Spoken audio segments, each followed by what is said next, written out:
let me preface this with Jon Jones is very, very good at what he does. Whether it's blowing his boyfriend, finger in the butthole. Oh, finger in the butthole. A whole black finger in the butthole. beating up his wife that he's pretending to be with to make it look like he's straight, choking out Lyoto Machida, whatever it is, he's good at it. Okay, he's good at fighting. He's good at everything.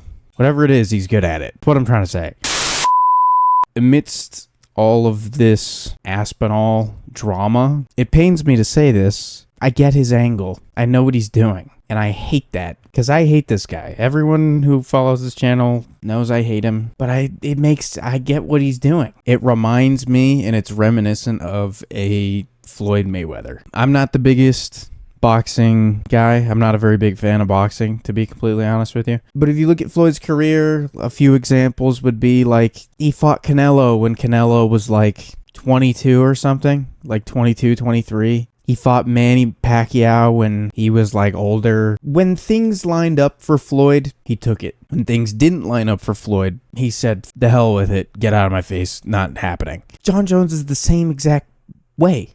If you look at the Reyes fight, which was in 2020, in my book, he lost. You think otherwise, you can go f*** yourself. I don't care. After that, it was like, all right, I think I'm done, is basically what he was putting out to the world. Like, I'm good now. I'm still undefeated. No one can beat me still. Maybe I'll move up to heavyweight at some point. Maybe I come back. Throughout the next 3 years, the story was, oh, Jones is putting on weight. Jones is putting on muscle mass. Jones is going to move up to heavyweight. And then it didn't happen. And then the story came back again. It's like, oh, Jones might move up. Jones might move up. And then it didn't happen again. And then we're 2 years removed from this Reyes fight. And all of a sudden, Ngannou starts having these negotiations that aren't going well. And all of a sudden, Jon Jones emerges. All of a sudden, things are maybe going to work out for him where he can pick someone, get a title shot right away, and just pick someone to fight. That works for him. January 14th, Ngannou says, the hell with it, I'm out. I want more money. You guys aren't giving me money. Jones says, I'm good now. I've now put on the muscle mass I needed. That's what I was waiting for, was to put on the muscle mass. And if you look at him, he looks pretty pudgy. I mean, he probably did put on some muscle mass, but it wasn't like a substantial amount of weight that's like frightening to see. So he gets to fight someone who's notoriously known for sucking on the ground. Oh, weird. It worked out perfectly for Jon. He doesn't have to fight, the scariest dude that we've seen in a while at heavyweight, in Ngannou. It worked out for him because he picks and chooses. Oh, by the way, the same day that Ngannou left, he was like, yeah, I'm good now. It was the same day. And everyone's just like speeding past that. Like it wasn't like hello, now he's good? You mean now he's good? What happened the last 3 years? And he says he's putting on muscle mass, and you look at him and he looks a little soft, soft around the edges. You know what I mean? Coincidence? Probably not. He beats Cyril Gane, and he asks for Stipe. Stipe hasn't fought in years. He's 42. He's a volunteer firefighter, and the last image we have of him was getting slept by the guy that you ran away from, and you're asking for him? What about someone else? Asks for Stipe. Dana bends it over for him, spreads it wide.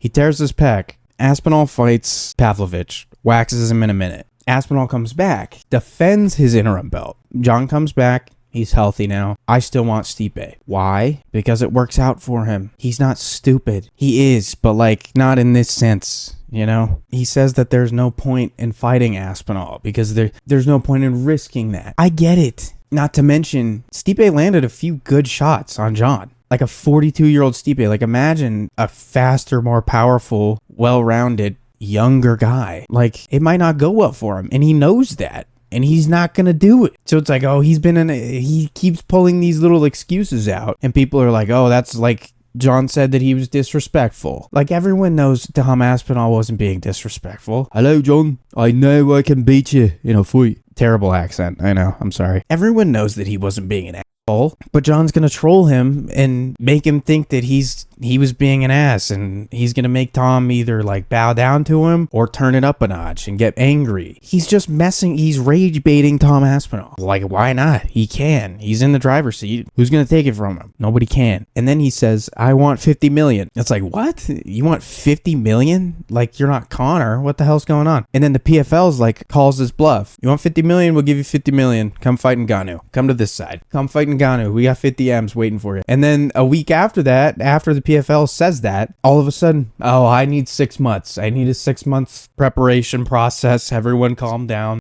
You mean 6 months? He doesn't need 6 months. He's fucking with him because he can. It's a calculated approach. He knows what he's doing. Regardless of whether or not the fight happens, it's mental warfare. If the fight does happen, all of this trolling, we saw it when McGregor fought Aldo. He just with him the whole time. Didn't end well for Aldo. It's the same thing. He's just gonna fuck with him until the fight does happen or it doesn't, because he can do that. Because he can ride off into the sunset. He doesn't need Tom. He doesn't. People say it tarnishes his legacy. I said that at one point. It tarnishes his legacy because he's not taking on the contenders. And he knows no one's gonna do a damn thing about it, which sucks. Because this piece of shit, I don't know how karma hasn't come full circle yet. If the fight doesn't happen, it doesn't happen. And Jon's completely fine, and he's going to ride off into the sunset and make out with his boyfriend on a beach in Bali. And we probably won't hear another word from him. Or maybe we will. Maybe he continues to troll Aspinall. But if the fight does happen, all this mental warfare might not end well for Aspinall. Stuff's going on. He's thinking, oh, what if this happens? And Jon said all this. And what if I don't come through? And the fight doesn't go my way? I personally don't think the fight's going to happen, but Jon's angle makes sense. And it sucks to say that. This guy, dude. People are getting angry at all these things, all these demands that Jon is saying that he needs. In worst case scenario for him, he has to take the fight, and all of these demands get met. There's no losing for him in this situation. Either he gets all these demands, and he actually has to fight him, but he makes 50 M's, has a chance at continuing being undefeated, or the demands don't get met and he gets to go have sex with his boyfriend for the rest of his life on a beach. He doesn't care. Anyways, he knows what he's doing. He's trolling Tom. A lot of people are falling for it. I fell for it. I was like, yo, fuck this guy. He's ducking Aspinall. He's doing this. He's doing that. Because he can't. Because no one's going to do a damn thing about it because he's in the driver's seat and no, Dana's not going to stop him. Dana's bending it over for him as we speak. I hate this.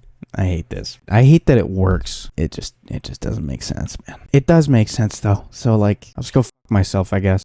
Huge card this weekend. Volkanovski, Lopez, Pitbull versus Rodriguez, Chandler versus Pimblett. I got all my predictions coming. I think I'm gonna do it a day early. Normally I do all my prediction. I post my predictions video on Friday. We'll get it up tomorrow. Super tough card to pick winners, but 99% of you guys are not subscribed. What's going on? Help me out. For the love of God. Appreciate you guys. I'll see you in the next one. Peace.